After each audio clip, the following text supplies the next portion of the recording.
নমস্কার বন্ধুরা, আমি পৌশালী ব্যানার্জি চলে এসেছি এই বছরের প্রথম ব্লগ নিয়ে। সবাইকে জানাই তার আগে হ্যাপি নিউ ইয়ার। সেদিন সকালবেলায় 1 জানুয়ারির দিন আমরা বাবার পঞ্চানন্দের দর্শন করে বেরিয়ে পড়েছিলাম দীঘার উদ্দেশ্যে। অর্থাৎ দুদিন আমরা দীঘায় রেস্ট করব আর একটু নিজেদের মাইন্ডটাকে রিফ্রেশ করব বলে বেরিয়ে পড়েছিলাম। প্রথমেই আমরা একটি উবের ক্যাব ধরে নিলাম, রাস্তা দিয়ে যাচ্ছি। আর আজকের ভিডিওটি হবে দীঘা আমরা কিভাবে পৌঁছালাম তার উপরে, তোমরা দেখতে থাকো। আমরা সেদিন ধর্মতলায় গিয়ে গ্রিন লাইন বাস ধরে ফেলেছিলাম, যার ভাড়া লেগেছিল জনপ্রতি 400 টাকা করে।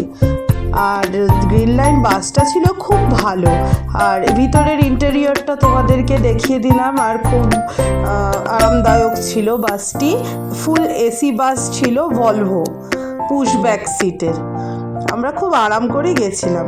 তারপর দীঘায় নেমে আমরা টোটো নিয়ে বেরিয়ে পড়েছিলাম আমাদের হোটেলের দিকে। আর দেখতে পাচ্ছ দীঘায় নেমে আমার হাজব্যান্ড কত খুশি, তারই মানে আর কি বলছে, আমাকে বলছে যে সে কতটা খুশি হলিডেতে এসে। আসল কথা, সারা সপ্তাহ অফিসের চাপ নিয়ে দুজনের বেরিয়ে পড়তে মাঝে মধ্যে খুবই ইচ্ছা করে, আর সবসময় তো হয়ে ওঠে না। কাছে পিঠের মধ্যে দীঘাটা আছে, সেই জন্য আমরা হঠাৎ করে দীঘা, বকখালি এইসব জায়গায় চলে যাই।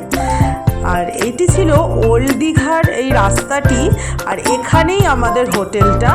নাম হচ্ছে বিধান ভবন গেস্ট হাউস। ঠিক ব্লু ভিউ গেস্ট হাউসটা হচ্ছে সি ফেসিং, তার পাশেরটাই হচ্ছে বিধান ভবন। নিচের রাস্তাটা খুব জমজমাট, সব সময় লোকজন চলাফেরা করছে। আর এটি আমার বারান্দা দিয়ে তোলা